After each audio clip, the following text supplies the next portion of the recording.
अगर आप भी इंडिया से अब्रॉड घूमने के लिए जा रहे हो तो ये गलती कभी मत करना। सबसे पहले मुझे फॉलो लाइक करके इस वीडियो को शेयर कर दो। रहने वाला हूँ मुरादाबाद क्षेत्र का और अलमाटी से अपनी एमबीबीएस की पढ़ाई कर रहा हूँ। कुछ दिन इंडिया में रहने के बाद जा रही हूँ भैया वापस अलमाटी। गाड़ी में अपना सारा टाम टमेरे रखने के बाद अपने मुँह मेरे भैया की कोरिया की गाड़ी में बैठने के बाद चल देते हैं हम सब एयरपोर्ट की तरफ। रास्ते में मिल जाता हमें एक फूल बेचने वाला। फिर क्या है, फूल देखते मेरे मुँह मेरा भैया खोल लेता अपना फोन पे और झटक से खरीद लेता है अपनी नई नवेलन दुल्हन के लिए फूलों का गुलदस्ता। और फिर भैया रास्ते में आगे जाकर हमें मिलती है एक ऐसी चीज में टावर है, टावर का पूरा खानदान है। रास्ते में एरो सिटी को पीछे छोड़ने के बाद हम पहुंच जाते हैं अपने एयरपोर्ट टर्मिनल 3 पर। पार्किंग में आने के बाद उतार लेता हूँ अपना सारा सामान उतारने के बाद चल देता हूँ टर्मिनल 3 डिपार्चर की तरफ। वहाँ पहुंचते ही मेरी नजर पड़ती है पंखे के पापा पे। तो एक भाई साहब पीछे से बोले, भाई साहब पापा ना, पंखे के परदादा आए। वहाँ कर गेट नंबर 6 के सामने लग जाता हूँ लाइन में एयरपोर्ट के अंदर एंट्री करने के लिए। एयरपोर्ट के अंदर एंट्री करने के बाद पहुंचता हूँ एयर अस्ताना के काउंटर पे बोर्डिंग पास के लिए। बोर्डिंग पास लेने के बाद चल देता हूँ इमिग्रेशन सेक्शन की तरफ। इमिग्रेशन काउंटर पे अपनी चेकिंग कराने के बाद आ जाता हूँ ड्यूटी फ्री पर, जहाँ पर मेरी कुछ खरीदने की औकात नहीं है, लेकिन एक दिन जरूर होगी इंशाल्लाह। एयरपोर्ट की खूबसूरती का मजा लेते हुए चल देते हैं हम अपने गेट नंबर 1B की तरफ। भैया काफी देर पहियों चलने के बाद पहुंचे जाते हैं अपने गेट 1B पर। और यहाँ क्या देख रहे हूँ भैया, मैं यहाँ तो दोबारा चेकिंग हो रही है। एक बार इमिग्रेशन पे चेकिंग कराई है हम। भीड़ इस कदर थी भैया, हमारी चेकिंग का नंबर आता था आधा घंटा लग गया था हमें कम से कम। फिर अपनी बोर्डिंग कराने के बाद चल देते हैं भैया अपने टेम्पो की तरफ। अबे भैया कितनी बार चेकिंग होगी, इतनी बार तो हमने कभी जिंदगी में भी ना कराई। 2 बार इन्होंने वैसे चेक कर लिया, 4 बार इन्होंने हमारा बोर्डिंग पास चेक कर लिया। सब तरह की चेकिंग से छुटकारा पाने के बाद भैया चढ़ जाता हूँ अपने 3 पहियों के टेम्पो में। बस फर्क इतना, वो जमीन पे चला है और ये वाला टेम्पो हवा में उड़ा है तो टेम्पो ही। इस बार तुम्हारे भाईजान को मिलती है विंडो सीट और मेरी सीट पे रखा हुआ मिलता है मुझे फ्री का कुछ सामान। और थोड़ी देर बाद ही हमारा टेम्पो 1000 की स्पीड से भागता हुआ हवा में लगा देता है छलांग और ऊपर से अपनी राजधानी दिखती है कुछ ऐसी।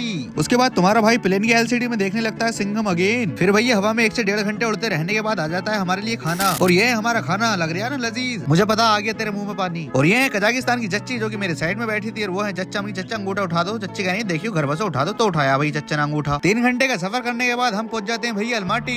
एयरपोर्ट पे उतरते भी सारे आदमी अपने उतरने का इंतजाम करने लगते हैं और इस तरह की दिखती है एयर अस्ताना फ्लाइट की कुछ बिजनेस क्लास सीट। और सब जनों के उतरने के बाद पायलट भाई से प्लेन के अंदर का कॉकपिट दिखाने के लिए ले लेता हूँ परमिशन। इसके अंदर आने के बाद तो भैया मुझे कुछ समझ में नहीं आ रही है, ऐसी फीलिंग आ रही है कि वो लाल बटन दिखाई दे रहा है कि हाँ देख रहा, दबा भी दिया कि बस वही बटन न दबाना था। आज से पहले भैया फिल्मों में देखा था और आज असली में भी देख लिया। अब मैं बताता हूँ तुम्हें एब्रोड जाते हुए क्या क्या गलती नहीं करनी है। जितना वजन तुम्हारे टिकट में मेंशन हुआ है सिर्फ इतने वजन लेकर जाना है। 1 से 1.5 किलो फालतू चलेगा, लेकिन 3 से 4 किलो नहीं। और इंडिया के एयरपोर्ट पे एंटर होने से पहले तुम अपना टिकट निकाल के रख लेना, ये ना आगे वहाँ जाकर ढूंढने। इसकी वजह से तुम 30 से 40 मिनट लेट हो सकते हो। और एब्रोड पहुंचने के बाद तुम्हें शोर शराबा नहीं मचाना बिल्कुल भी, और कूड़ा नहीं फेंकना है इधर उधर। और किसी भी क्यूट बच्चे को देखने के बाद छूना नहीं है उसके बिना माँ बाप के परमिशन लिए। और फिर अलमाटी एयरपोर्ट पहुंचने के बाद करा लेता हूँ अपना इमिग्रेशन कराने के बाद उठा लेता हूँ भैया अपना बस्ते उठाने के बाद चल देता हूँ एयरपोर्ट से बाहर आने के बाद टैक्सी ऑर्डर करके जाऊंगा भैया अपने घर। ऐसे ही मजेदार डेली व्लॉग्स देखने के लिए मुझे लाइक करें, फॉलो करें और कमेंट करना ना भूलें। मिलते हैं अगले व्लॉग में।